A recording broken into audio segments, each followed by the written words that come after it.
Welcome to another episode of Whitetail Rendezvous, coming to you 6 days a week as we interview whitetail experts and hear their traditions and personal stories of the hunt.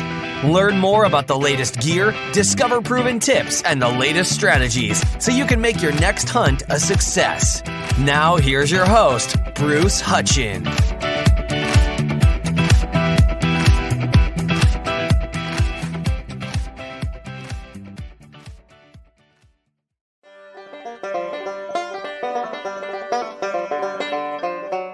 Welcome to another episode of Whitetail Rendezvous. This is your host, Bruce Hutchin. We're heading out to the East Coast and DRock Clarke, and he is Mr. East Coast Bowhunter. DRock, welcome to the show.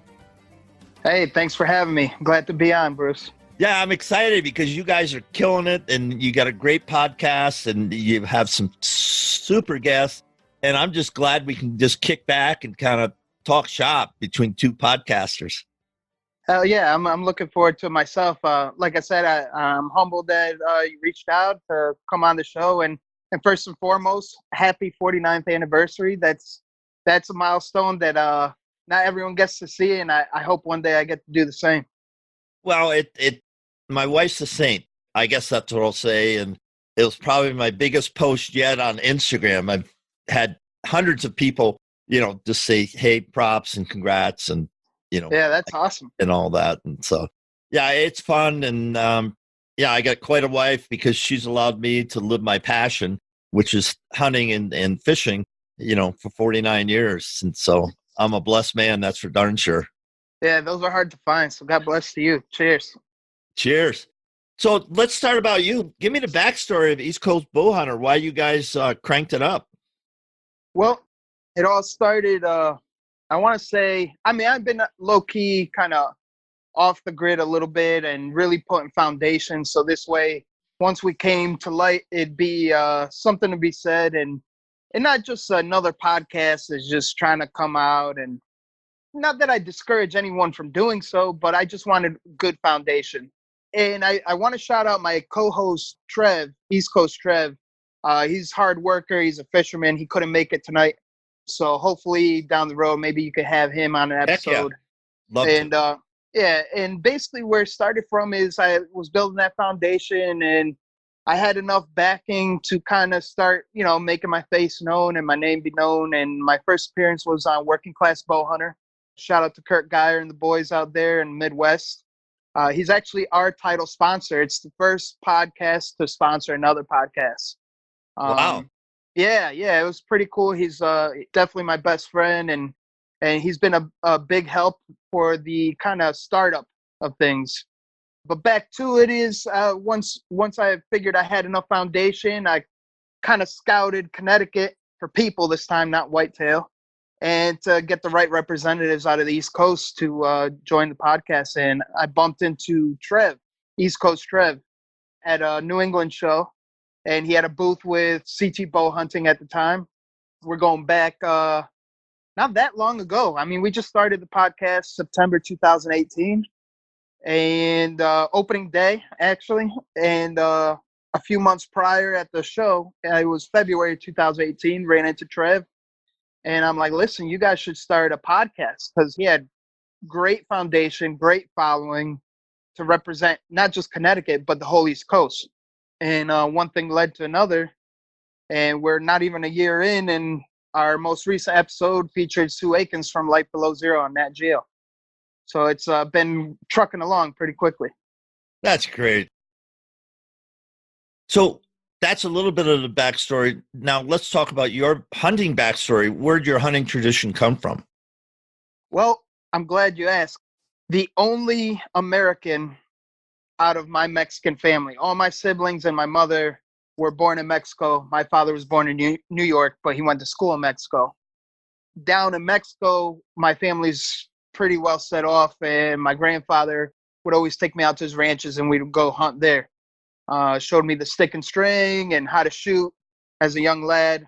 I was born in Iowa, West Des Moines, Iowa. When I was about 3 years old, we moved back to Mexico. And that's when I started hunting down in Mexico. What part? Monterrey, as they say in America. Okay, and so is that on Pacific or is that on the Gulf or the Caribbean?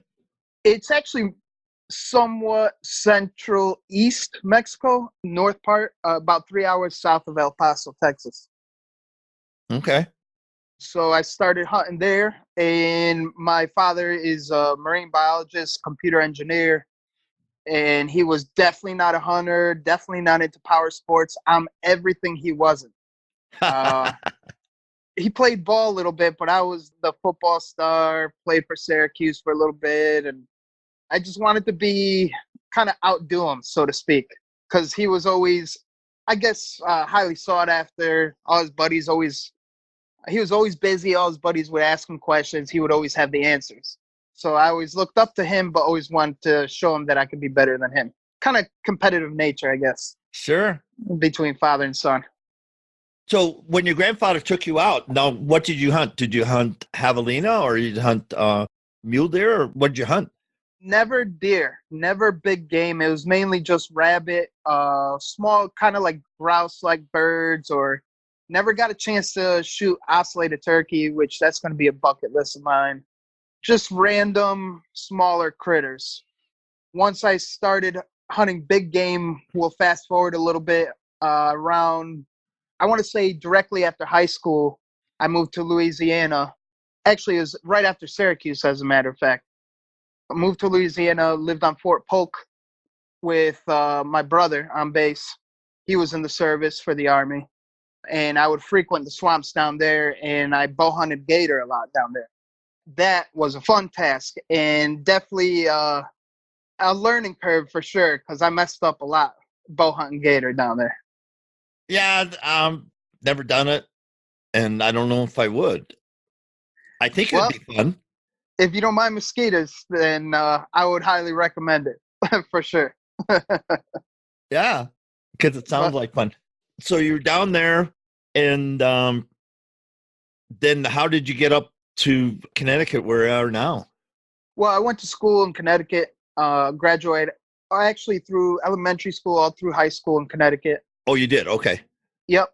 Our family moved back from Mexico to Connecticut. My father wanted to have his own business. He was always kind of like an entrepreneur, wanted to work for himself. I kind of cursed him because we were, like I said, my family in Mexico was well set off and we had it made down there.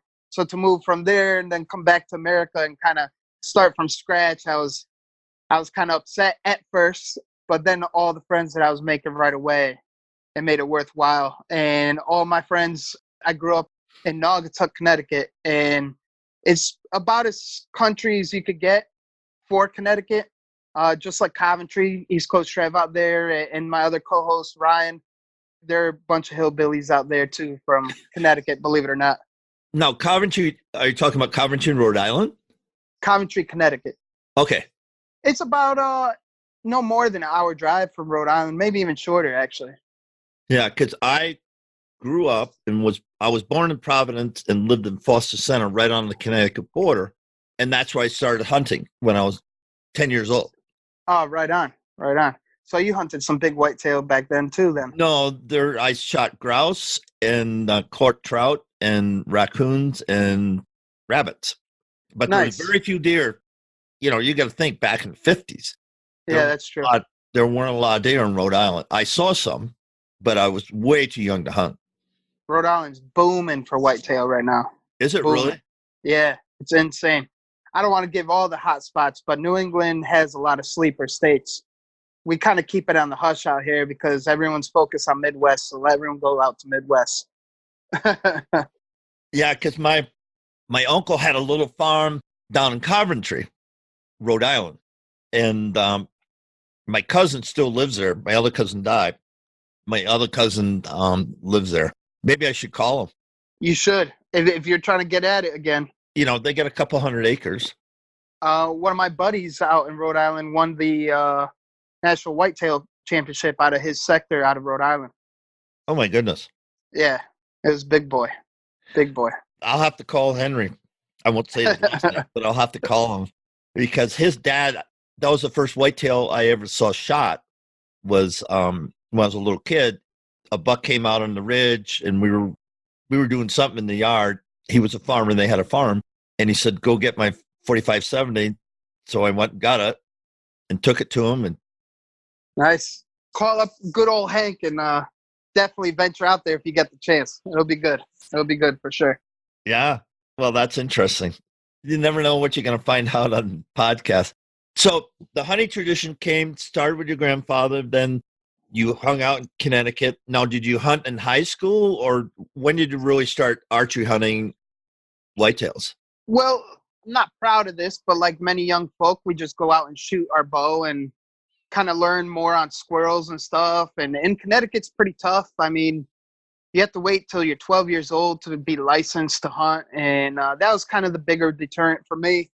Didn't stop me from shooting stuff when I was younger. Again, probably shouldn't have done it that way, but I was all self-taught mainly, me and my friends. And I'm mainly focused on critters and varmint, which was a ton of squirrel and a ton of rabbit. And once I was of age, started hitting up the turkey and focused on that mainly.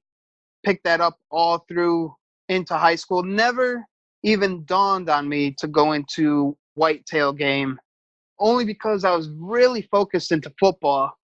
And that was my dream at the time. And mixed with power motorsports, I was always on two wheels, if not a quad. And that was kind of my upbringing, but I always loved to shoot, and we would always shoot just for fun. So as far as hunting, it was mainly turkey is the biggest I ever got. Again, going back after college, moved down to Louisiana with my brother, and that's when I started venturing more into hunting because I realized that, well, basically reality smacked me in the face and I blew out my knee. So football was done, went back to what I was good at, which is fixing cars, and got back to my hunting roots. And down there was nothing but turkey and gator. Again, never even dawned on me to hit up the whitetail.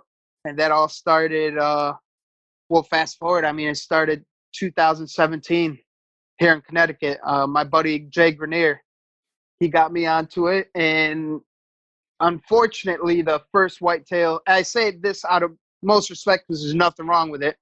My first whitetail down was with a crossbow. I wanted it to be with stick and string, but I was in a car accident that I just couldn't. I couldn't draw on a bow. So my first whitetail, it was actually opening day. Opening day, I took down a doe with a crossbow. And I call it luck because my very first season hunting whitetail, I got 6 down.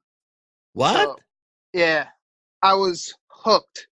Holy Hooked on it. Right. Were you hunting private land or public land? This was public land when I first started.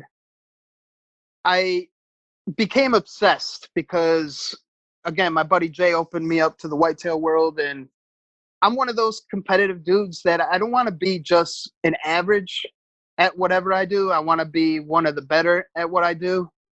And everything I read, everything that I was listening to, that's when I discovered podcasts.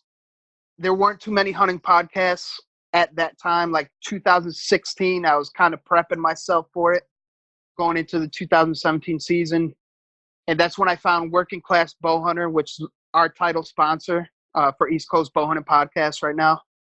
And just everything that I was gathering, all soaking it in like a sponge, you know, all different kinds of podcasts, the Hunting Beast, Deer Hunter podcast. I mean, all that I could reach out to, I was listening to them just to gain different perspective and different kind of knowledge. Reading every magazine, every article that I could get my hands on, and I was hooked. It was a big rabbit hole.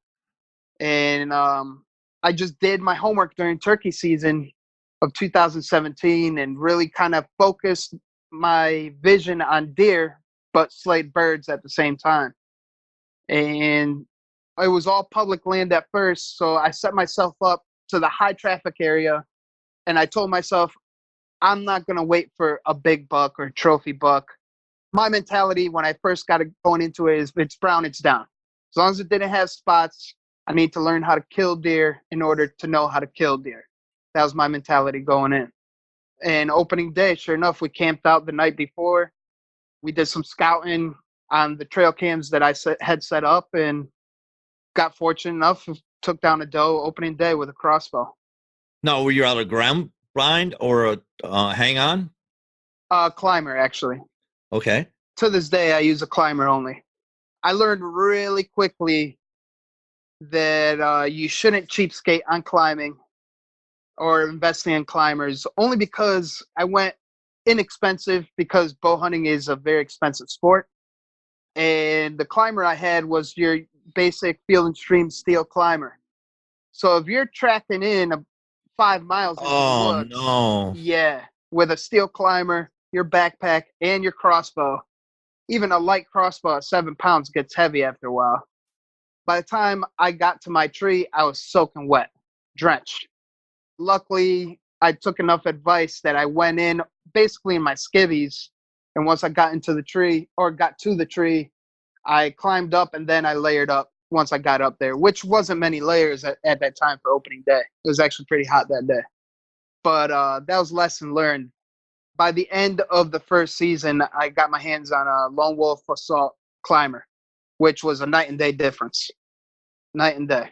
Lighter is better if you're going to be DIY and Yeah, and troop it in. if you're gonna run and gun, either hang on, climber, whatever you're gonna use, you need the lightest, but the best you can buy, but the lightest you can buy. Exactly. I couldn't agree more. Yeah, I couldn't agree more. Yeah, because your steps and everything, you got 3-foot sections, you got 3 of those at least, and then you got your climber, and you're sneaking in, setting up, and then you may move. If you're running and gunning. Right, especially if you're planning on hunting all day. I mean, you're not going to sit in the tree all day early season. If you're not seeing any action come like 10, 11 o'clock, it's time to set up for a new spot. That being said, shout out to my other sponsor, Wild Dad Jink. They're making big moves right now. They're Connecticut-based. I'm going to be hunting out of a saddle as well this season. This way, that is the lightest approach. Yes, it is. I haven't done it yet. It is a learning curve, but it's an easy learning curve. It was a lot easier to learn how to use the steps in a saddle than that Lone Wolf Assault. That Lone Wolf Assault, it's almost like an open shot XOP. Uh-huh. It's basically the same thing. And quite honestly, my first time ever using that, I didn't know what to do, really. I had to go refrain to YouTube and watch a couple videos and then practice that some. But like anything good and quality, it's going to be a learning curve. Yep, and there's no question about it. Well, you're quite the student. Now, since you're new to this, we got thousands of listeners going to hear the show. What are some of the things that you'd recommend that they pay most attention to for a new hunter? As far as what specifically? For archery hunting. For archery hunting, well, I'll definitely start with quote unquote, go shoot your bow. That's working class bow hunters' number one slogan is go shoot your bow. For a new hunter, if you're going to go into bow hunting, that's the number one priority. Doesn't matter what bow it is. Use whatever you get your hands on and make sure it works for you. If you can hit that target every time, doesn't matter what bow it is. There's a lot of good bows out there, even older bows. So have no shame in your game.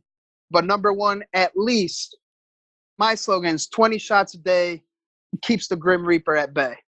So 20 shots a day, make sure that you get it in. And then this way, once it comes time, it's going to be natural reaction if you don't get buck fever. Because even the best get buck fever at times. Yes, they do.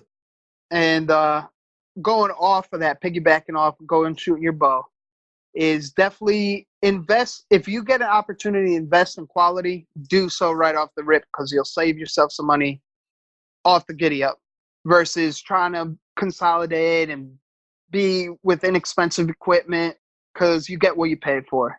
That slogan didn't come from anywhere. So if you have opportunity to get solid equipment, jump on it. And there's nothing wrong with buying something used or hand-me-down because quality is quality. It's built to last. Practice is everything. If you're going to be shooting out of a ground blind, practice shooting out of a ground blind. You're going to be shooting out of a tree, practice climbing, whatever it is, either climbers, sticks, or saddle hunting. You just need to target shoot off season using those same methods. So this way you visualize yourself doing it and then you go and do it, you practice it, and once it's season, it's all natural reaction. less thinking, more doing. And I would agree to that. I know some people have a telephone pole in their house, in their yard, 20 foot high. Right. And then they put their targets out 10 yards, 20 yards, 30 yards, and basically 40 yards. Because a 40-yard shot in the woods is a long way. I mean, yeah, you typically don't get them. But when you think about that, then you get the angles down, then he wears his clothes that he's going to hunt with too, if it's early season, middle season, or late season. And then, so that way, exactly what you said, he's comfortable no matter what season it is or what shot angle it is, he's comfortable. Correct. I couldn't agree more. And the best thing that I learned, I mean, me playing football almost half my life, practice shooting without a rangefinder. So your body and mental stability, especially with your vision, can incorporate the yardage without that rangefinder. Because you never know. You might fumble your rangefinder, or you might not have time to use it and you have to shoot. This way you're already, and the best way to do that is 3D shooting. If you could get on a 3D course, do it and try to shoot or go through the 3D course without a rangefinder. Most places won't let you if you're actually competing. But that's probably the best thing that's helped me be successful the past couple seasons is 3D shooting, not using the rangefinder. So this way, when you're in the woods, you could be sitting in your tree, your ground blind. If there's no action going on, whip out your rangefinder, start ranging certain points, certain landmarks. So this way, okay, that big oak over there is 20 yards. That mountain laurel in the back, that's 30 yards. So this way, if you do see a critter and it catches you off guard, right now, boom, you already know where the yardage is and where to hit. And so many people don't, I call it firing solutions. They don't set up, they don't get in a tree stand and then figure out, okay, how many slots can I shoot and how far are they? What's my furthest distance? And then have that. And so if a deer comes between you and that place, you basically know where they're coming, from. And I recommend that to people all the time. It says, hey, when you get settled, get everything set up in your stand, then pick out 3 or 4 points, wherever you think a deer could come through, make sure you know that yardage, and then forget about your rangefinder, because that's the last thing you want to do is be fumbling that, and you got a buck in front of you, a doe in front of you that you want to harvest. Exactly. And you know what? You remind me of my last kill of 2018.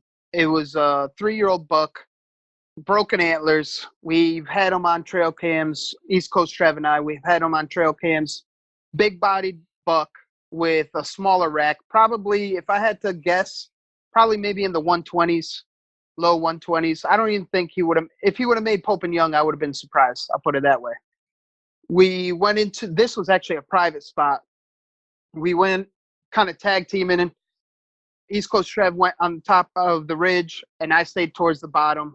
So this way, we covered kind of both areas. This way, going in, if one were to push deer one way or the other, someone else is going to get lucky. That was my day. I went into a tree, no lie, set up. It took me maybe 10 minutes to set up. Climbed up the tree, set up the sign. Before I did that, I actually made a quick mock scrape and laid down some estrus scent to guide him into a nice shooting lane. And I was hoping for the best, obviously, like every hunt. Nothing's a sure deal. You just try to best your odds. And after about 10 minutes of setting up, I sat down and kind of gathered myself for cool down. So this way kind of reduce scent odor, scent elimination, and kind of calm down the sweat. And I always take my time. The best advice for a new bow hunter is take your time climbing your tree if you're going to hunt out of a tree. There's no rush. Make sure you get in there early enough and you take your time. Less sweat is better. So I got up there in about 10 minutes, set up, put my bow down, didn't even have my arrow knocked, and I hear rustling coming off the ridge. I'm like, what the hell? So I look up, and sure enough, it's this buck just racing down, and he caught wind of the estrus. He had nose up, and he came racing down and stopped at the mock scrape. And it was all one motion. He had his head down, and he was quartering away, so there's no way he could see my motion. And just all one motion, it seemed like forever, but grabbed my arrow out of the quiver, knocked it, drew it back, and he just followed that little estrus trail right to the window, and I smacked him. It was all a matter of 12 minutes. I text message East Coast Rev. I'm like, buck down. He's like, you're kidding me. He's like, I didn't even get to the top of the ridge. I'm like, I think you might have pushed him out. And sure enough, where he came out was maybe, I want to say 40 yards from his tree. So that buck probably got spooked and then caught wind of the estrus and just shot down. Two good reasons for him to just bustle down. And it was his last day. But a good day for the both of us. Now, do you process your own meat? Oh, yeah. East Coast Trev, he's got Trev Zeros in Connecticut. He's one of the higher competitor Euromount taxidermists in Connecticut. And so he's no stranger to processing. And that was my biggest thing going into big game hunting. Always hunting. I always wanted to process my own meat. And I'm working class. I'm blue collar. So quite honestly, to give my harvest to someone else to process it for me and pay them to do it, it just didn't seem feasible. Not going to happen. Nah. And especially, you don't know what you're really getting after they chop it down. Like, yeah, it's your deer, but how much did he throw out? I mean, I use absolutely everything. I'm a big fan of Ranella, Meat Eater, and the Meat Eater podcast. Had the pleasure of meeting him out in Idaho, and he does it right, man. Recently I made deer heart tacos for the family, and the kids loved it. I use everything, man. Everything. You ever have I know you've had Rocky Mountain oysters before, Rocky right? Mountain oysters, yes, sir. So you've had White Plains oysters too, then? No, I have never done that. Yeah, I mean, we use everything in our household. Absolutely everything. Now, how do you prepare them? I do half boil them, and then I smoke the crap out of them. And then once they're smoked, I actually stick them in the oven at high temperature to crisp the outside. And you know what? With the amount of garlic and a little bit of pepper on it, you wouldn't even know what you're eating. It's delicious. Yeah, you just slice them up then and have at it. Yep, exactly. You familiar with Vietnamese noodle soup? Yes. Like pho, Yes. pho. Well, if you're having meatballs in your pho, that's Rocky Mountain oysters. Is it Just really? So you know, it really is. So that's They must get them little from tidbit. cattle, though. Oh yeah, without a doubt. I imagine they go the inexpensive route. They talk about a culture that uses everything. Yeah, for sure. Yeah. There's a lot of people that I've heard don't even eat the inner tenderloins, or they give it away because it's too close to the gut bag. And What? to me, I thought, yeah. To me, that was absurd. I was like, if you ever give them away, I'll take them. You kidding me? That's my very first deer, as a matter of fact. I mean, that's the first meal I have off that deer. Right. I shoot the deer, hang the deer, rip them out, and then I don't age them or anything. They just go in the cast iron skillet with whatever we're cooking with them, onions, and and then we just cook them up and have some wine, have some beer, Jack Daniels, whatever. Right. New potatoes. I mean, it's just unbelievable because it just melts in your mouth. It's so unbelievable. You don't even need a knife to clean them out. You could just rip them out with your hands. Yeah. It's crazy. It's funny. I'm one of the crazier ones out of my hunting group, not because of my nature. It's just, I guess, my instincts and the way I was brought up. I saw a lot growing up, especially with, my grandfather having a ranch and stuff, just processing stuff. It's just like any kid growing up in a farm, basically. My very first deer that I took down, my friend's like, well, it's tradition to take a bite out of the heart out of your first deer. I'm like, no, I didn't know that. They're like, well, have at it. They were kind of being condescending and kind of joshing me, but I took it serious because in my culture, that's actually what we do. When we go on hunts, that's what you do. You take down your animal, and me personally, I actually say a quick prayer before opening it up. Thank God for the opportunity and the soul. And then I become one with the harvest by taking a bite out of the heart.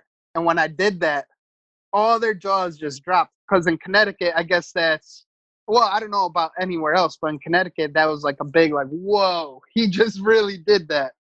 Oh yeah, and my grandson, his first whitetail, I took the heart and I said, "Okay, take a bite," and he did. And then Yep. I put the blood on his face and everything. And Awesome. so, yeah, it was. I mean, it's a rite of passage, actually. You know, it's a Exactly. hunting tradition. It's a rite of passage, and we lose some of those things. And you know, he'll never forget that. That's for sure. Heck yeah. Heck yeah. It's a beautiful thing, man. It really is. So, where's your show going to go? What do you want it to become? Well, I don't want to talk about it too much because it is in the works of a lot bigger things. And it was just dumb luck again, just like my deer seasons, I want to say. Luck has everything to do with hunting. I strongly believe that. It's sort of like gambling. You put yourself in the best position for the best odds, and you just kind of hope for the best. And right now, I didn't foresee the show to grow so rapidly, but I definitely foresaw the show being where it was, just not this quickly, if that makes any sense. Sure. My goals, as well as Trev's, is to be on a platform where it's more visual. I definitely don't want to ever lose the audio end of it, and we'll always have that because that's our bread and butter. But we've had 2 opportunities to progress into that realm. That's as far as I could go with it, Sure. because of disclosures and whatnot. Whatever. It's good. It's all good.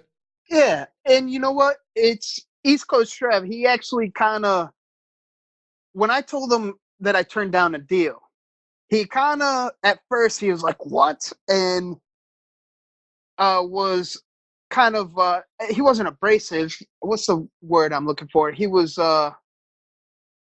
kind of like let down and couldn't believe that I turned down a deal. And I explained to him why. It's like, we're too new in the scene to just pop out of nowhere. And I want to build that foundation. And I don't want to be that guy that people tune into and be like, oh, well, he just knew the right people. It's like, oh, no. We earned every step of the way. A lot of people don't know the hard work that we actually do behind the scenes because we talk a good game, and that's part of it. I mean, you know it, Bruce. Having a podcast, you got to be a good talker. Work. Oh, yeah. Yep. And there's a lot of behind the scenes that people don't understand. And the team is everything. So if you have people helping you out, that's awesome. If you don't, Bruce, then I tip my hats off to you, because to be a one-man team, quite honestly, without Trev, I don't think we would have grown as rapidly, because he's a commercial fisherman. He works about half the year, and then he's laid off for all of deer season and beginning of Alaska, or is he fishing out of Massachusetts? Where does he fish? The whole coast of New England. Mainly like Cape Cod area or Rhode Island, off of Rhode Island coast. Is he fishing for tuna, bluefins? Everything. This dude is a monster in the water. That's his passion. He loves hunting. Don't get me wrong. He loves smacking deer and smacking turkeys. He had a hell of a turkey season. He tagged out on private land with a bow. I encouraged him not to take out the boomstick this year and really focus on the bow.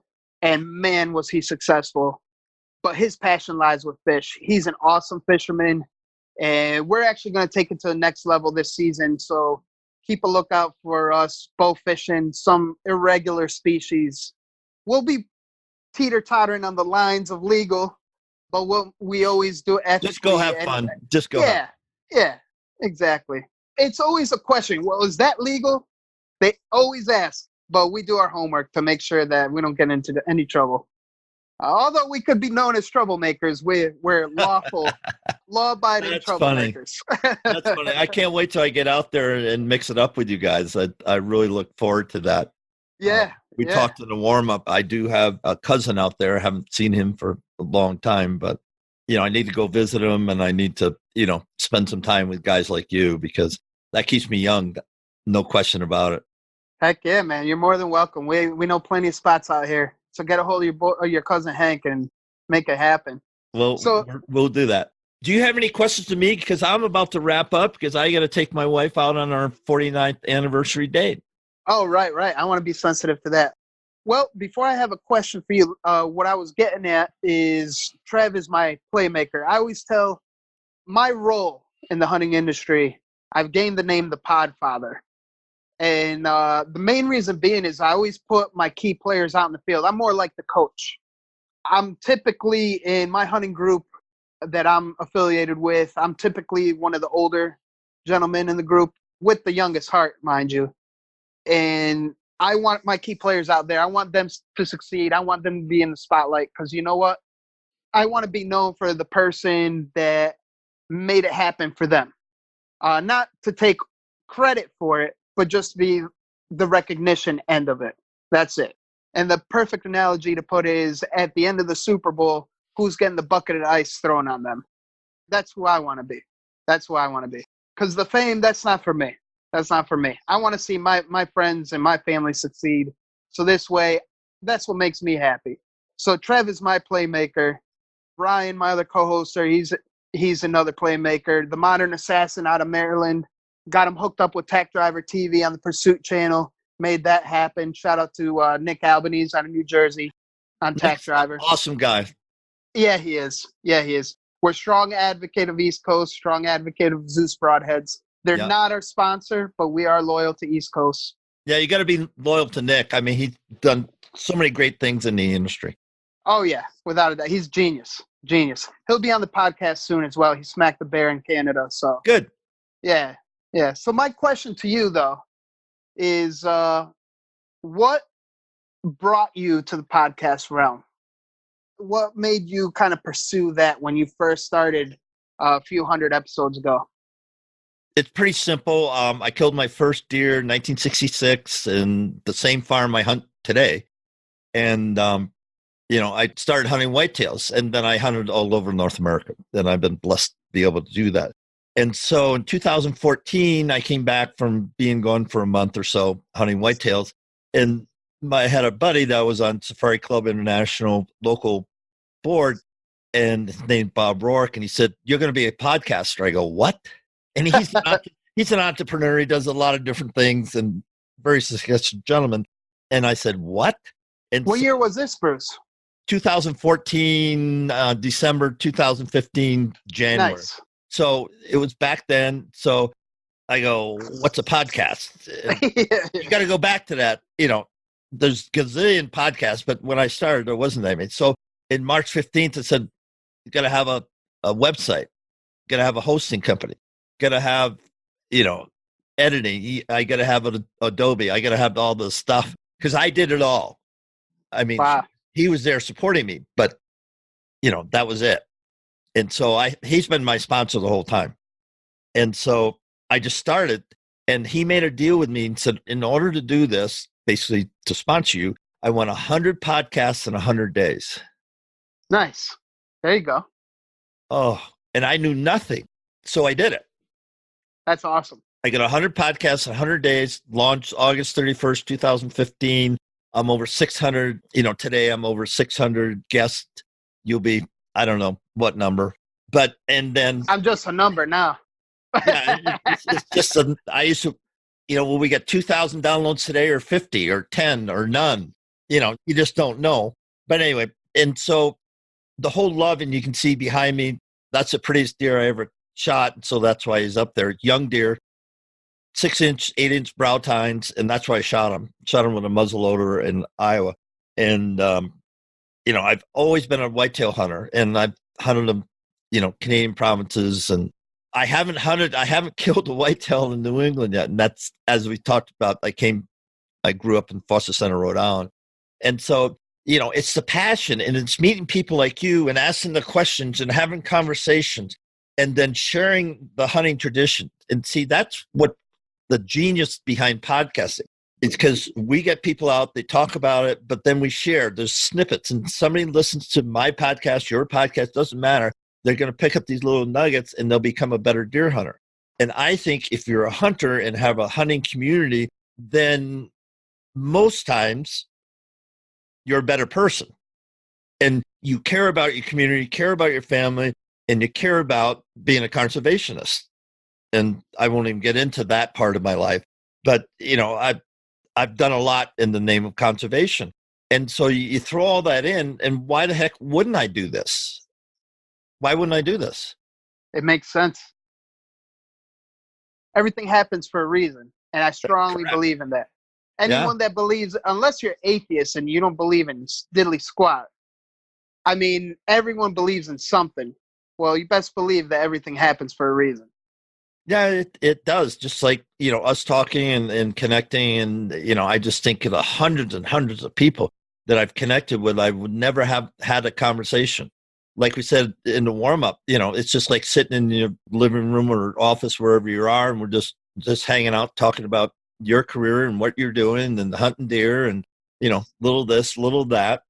And I've got some, shows. I get Dan Infeld on and I just shut up and say, okay, Dan, how do you hunt swamp bucks, and don't actually, say stay tuned to that. I had a conversation with him last night, actually.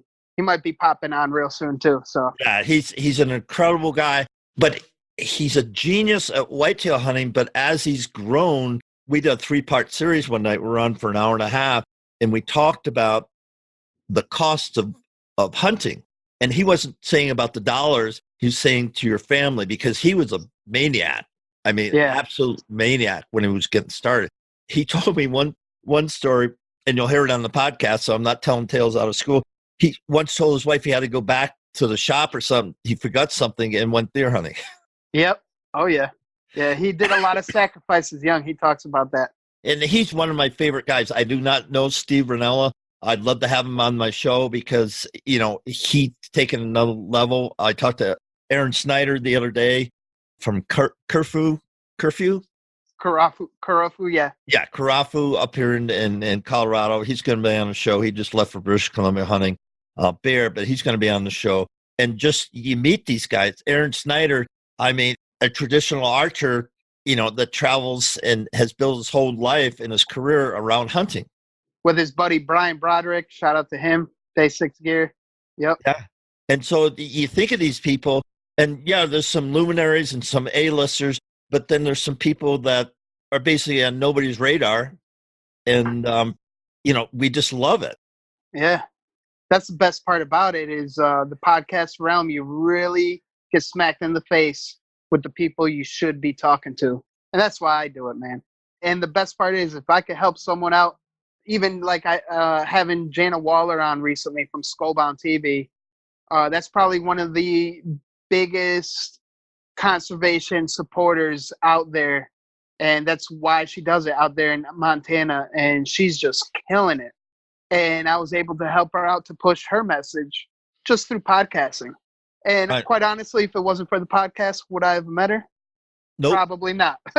Probably not. And we had tons to talk about because of hunting and conservation. And that's the beauty. That's the beauty of it. Backcountry hunters and anglers are going to be on next week. Sweet. And so, that's what I mean. We serve a lot of purposes, and, that's why I do it. And I'd love to be on your show, whenever you want to book me on, Yeah, for sure. I'm looking forward to that, without a doubt. Because the stories never end. I know.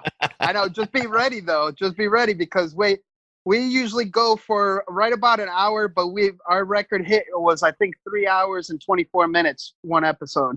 Oh, my goodness. Dan and I did 3 shows, but it was an hour and a half. So it was half an hour per show. Oh, sweet. Oh, before we close out, I have to do another shout out. Okay. Because there's nothing wrong with a celebratory drink after harvest, or if you're podcasting, just shoot whatever. We're sponsored by Shabin Brewing Company, so here's a microbrew. Yep, craft beer. Shabin. All right. Well, DRock, man, I gotta go. No worries, man. Enjoy your night. And this has been, I love people like you because you're who you say you are. I appreciate that, man. And that's the key. Hey, here's a book that's coming out. I've got a friend that I found him. He got attacked by a grizzly bear a couple of years ago, lived. And now he's got a book coming out called Wild Awakening. It's on Simon Schuster. It's going to be, I think, the 26th of June. Look for that. All right. Look for that book.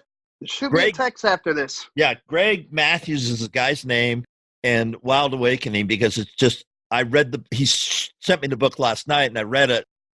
It's about 250 pages, so it's an easy read. Yeah, it's a not short hard book, read. yeah. Yeah, short book. But I mean, how he survived what he survived it's a miracle. That's awesome. Just an absolute miracle. And you're going to go, no way. At the same token, speaking about bear attacks and miracles, I encourage you to tune in to my latest episode with Sue Akins, because she talks about the very same thing as well. Yeah. She's no stranger to bears herself. But yeah, I'm definitely going to look out for that book. I'm excited to read it. Yeah, Wild Awakening. So, folks, I got to go. My wife is waiting for me to take her out on our date. So my apologies to her. we're good. But DRock, right, cool. Thank you so much for being a guest on Whitetail Rendezvous. And this is not the last time that'll happen. Word up. Appreciate it, Bruce. Stay stepping, stay slaying. Thanks for joining us. Be sure to tune in tomorrow for another episode of Whitetail Rendezvous, where you can listen and learn from the experts so you can be more successful on your next hunt. Until next time, listen.